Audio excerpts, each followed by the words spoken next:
Salut, moi c'est Giaco, et je suis pas content.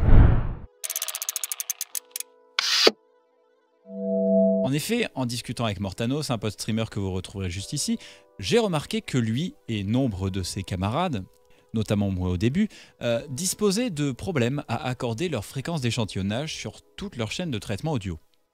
Premièrement, qu'est-ce que cette chose, la fréquence d'échantillonnage? La fréquence d'échantillonnage est une valeur en Hertz, généralement 44 100, 48 000, 96 000 et 192 000, qui définit le nombre d'échantillons du signal qui va être pris par seconde par votre convertisseur analogique numérique. Donc basiquement, la carte son intégrée à votre ordinateur, externe ou dans votre micro USB.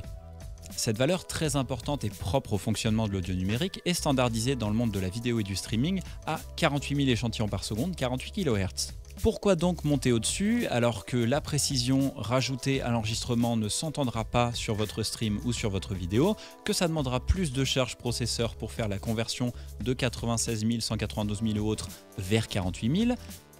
Juste pourquoi ne pas accorder les valeurs alors que ça prend 2 clics?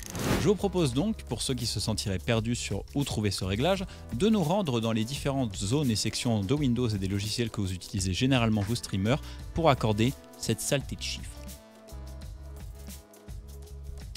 Premièrement, le panneau de configuration, la base de Windows. Panneau de configuration que vous retrouvez maintenant sur Windows 10 en vous rendant dans la barre de recherche et en tapant panneau de configuration. Je ne sais pas pourquoi ils ont décidé de le virer, mais on retrouve la fréquence d'échantillonnage là-dedans, dans la section matériel audio et dans son. Dans son, vous aurez donc la liste de tous vos périphériques audio répertoriés les uns après les autres. Et par conséquent, il vous suffit de double-cliquer sur l'un, d'aller dans statistiques avancées et de régler le format sur 48 000 Hz. Vous pouvez le mettre en 16 bits ou en 24 bits, ne changeant pas grand chose dans notre situation.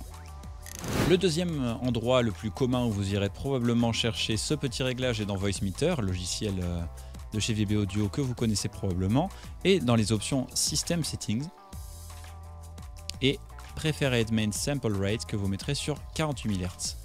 Et enfin, OBS le bien-aimé bien entendu, vous vous rendrez dans les paramètres audio et mettrez la fréquence d'échantillonnage sur 48 kHz.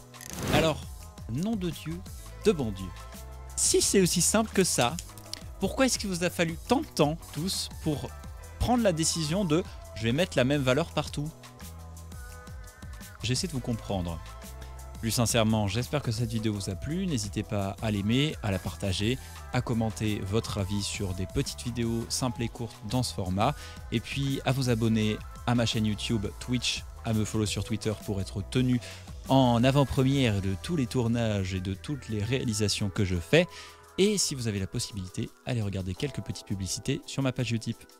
Allez, moi je vous dis à bientôt pour un prochain stream ou une prochaine vidéo. Salut, c'était Giaco.